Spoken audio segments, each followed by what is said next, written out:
আসসালামু আলাইকুম প্রিয় ভিউয়ার্স, আশা করি সবাই ভালো আছেন, সুস্থ আছেন। আমিনশিপ ট্রেনিং ভূমি পরিমিতি চ্যানেলের পক্ষ থেকে আরও একটি নূতন ভিডিও নিয়ে হাজির হলাম। আজকে আমাদের ভিডিওটির বিষয় হলো ওয়ারিশ সম্পত্তি ফিরে পাওয়ার উপায়। কি উপায়ে ওয়ারিশ সম্পত্তি ফিরে পাওয়া যায়, বা ওয়ারিশ সম্পত্তি আমি যে ফিরে পাবো এটা বা কেমন প্রশ্ন। অনেক সময় দেখা যায় যে ওয়ারিশ সম্পত্তি এবং পৈতৃক সম্পত্তি, উত্তরাধিকার সূত্রে পাওয়া সম্পত্তি, কোনো কারণে সেটি আপনি নিচ্ছেন না বা সেটি বিলম্ব হচ্ছে আসলে, বা আপনাকে দিতে চাচ্ছে না। যদি এরকমের সমস্যার সম্মুখীন হন, সেক্ষেত্রে কিভাবে আপনি সম্পত্তি পুনরুদ্ধার করবেন? ওয়ারিশ সম্পত্তি ফিরে পাওয়ার উপায়ে যে প্রসেসিংগুলো হয়ে থাকে উত্তরাধিকার সূত্রে, পৈতৃক সূত্রে এবং ওয়ারিশ সূত্রে।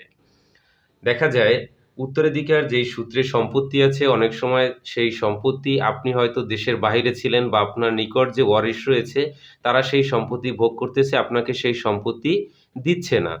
সেই সম্পত্তি আপনি কিভাবে উদ্ধার করবেন? পৈতৃক সম্পত্তি, আপনার পিতার যেই সম্পত্তি, দেখা যাচ্ছে আপনার পিতার সম্পত্তি, কিন্তু সেই সম্পত্তি আপনি নির্দিষ্ট স্থানে না থাকার কারণে আপনার নিজস্ব যারা ওয়ারিশ রয়েছেন তারা সেই সম্পত্তি ভোগ করছে, কিন্তু আপনাকে সেই সম্পত্তি দিচ্ছে না বা সেই সম্পত্তি থেকে বঞ্চিত করা হচ্ছে। ওয়ারিশ সূত্রে সম্পত্তি, দেখা যাচ্ছে যে আপনার বাবা তার নানা বাড়িতে যে সম্পত্তি পেত বা তার দাদা বাড়িতে যে সম্পত্তি পেত, এরকম যদি সমস্যা হয়, কিংবা আপনার মা তার বাবার বাড়ির সম্পত্তি পেত, সেই সম্পত্তি আপনি নিতে যাচ্ছেন, আপনাকে দিচ্ছে না, আপনার মামা, খালা তারা ভোগ করতেছে, সেই সম্পত্তি কিভাবে আপনি ফিরে পাবেন? আজকে টোটাল বিষয়টি নিয়ে আপনাদের সাথে আলোচনা করব। ভিডিওটি না টেনে সম্পূর্ণ ভিডিওটি দেখতে থাকুন।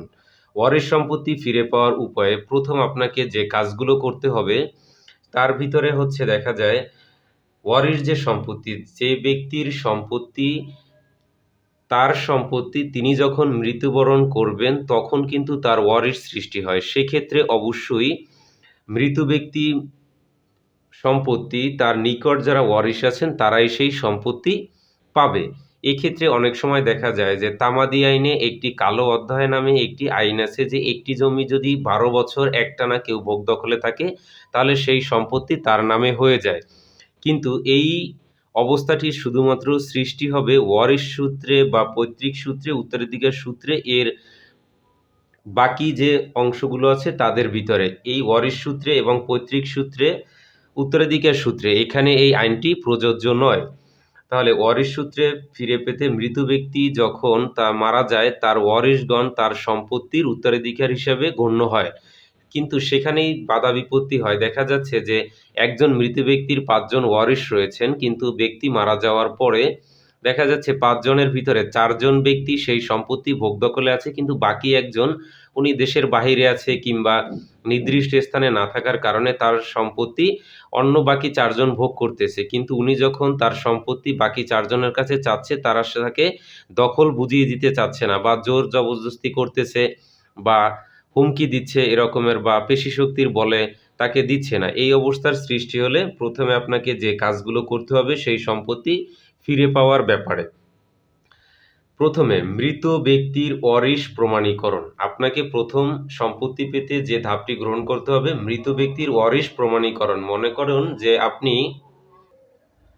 মৃত ব্যক্তির ওয়ারিশ প্রমাণীকরণের জন্য আপনাকে প্রথমত মৃত ব্যক্তি ওনার যে এলাকা রয়েছে সেটি যদি ইউনিয়ন হয়ে থাকে তাহলে ইউনিয়ন পরিষদে, এবং উপজেলা হলে উপজেলা পরিষদে গিয়ে ওখানের যে বর্তমান যিনি চেয়ারম্যান রয়েছেন তার শরণাপন্ন হয়ে সেখান থেকে একটি ওয়ারিশ সনদ আপনাকে সংগ্রহ করতে হবে, যে আসলে এই মৃত ব্যক্তির আপনি কি ওয়ারিশ হন। সেই ওয়ারিশ প্রমাণীকরণ, ওয়ারিশ সনদটি নিতে হবে আপনাকে ওই ইউনিয়ন পরিষদ থেকে, উপজেলা হলে উপজেলা পরিষদ থেকে। দ্বিতীয় নম্বরে হচ্ছে মৃত ব্যক্তির সম্পত্তির কাগজপত্র। প্রথমে আপনাকে মৃত ব্যক্তির সম্পত্তির কাগজপত্র, যে সিএস পর্চা, এসএ পর্চা, আরএস পর্চা, বিআরের যে পর্চাগুলো আছে সবগুলো সংগ্রহ করতে হবে। আর এই সব পর্চাগুলো আপনি স্থানীয় ভূমি অফিস থেকে, উপজেলা হলে উপজেলা ভূমি অফিস থেকে আপনি সংগ্রহ করবেন। তবে বিশেষ ক্ষেত্রে সিএস পর্চা এবং এসএ বা আরএস এই পর্চাগুলো অবশ্যই আপনাকে সংগ্রহ করতে হবে।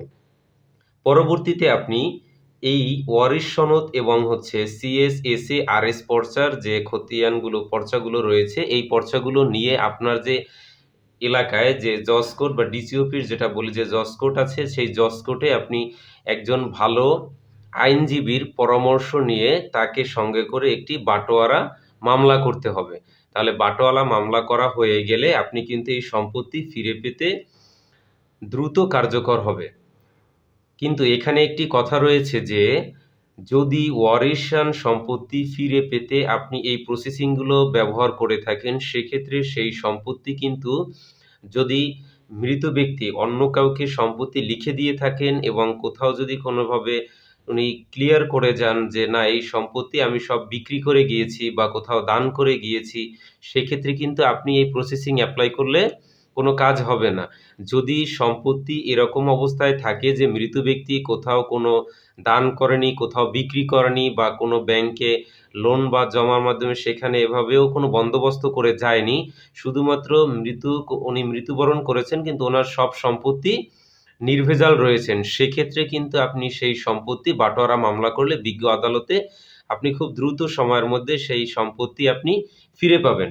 যদি ভিডিওটি ভালো লেগে থাকে অবশ্যই চ্যানেলটি সাবস্ক্রাইব করে পাশে থাকা বেল আইকনটি প্রেস করে রাখবেন পরবর্তী ভিডিও নোটিফিকেশন পেতে এবং আপনাদের গুরুত্বপূর্ণ মতামত আমাদের কমেন্ট বক্সে লিখে পাঠান। পরবর্তী ভিডিও আমরা আপনাদের কমেন্ট আকারে প্রকাশ করার চেষ্টা করব। সবাই সুস্থ থাকবেন, ভালো থাকবেন। আজকের মতো এখানেই বিদায় নিচ্ছি।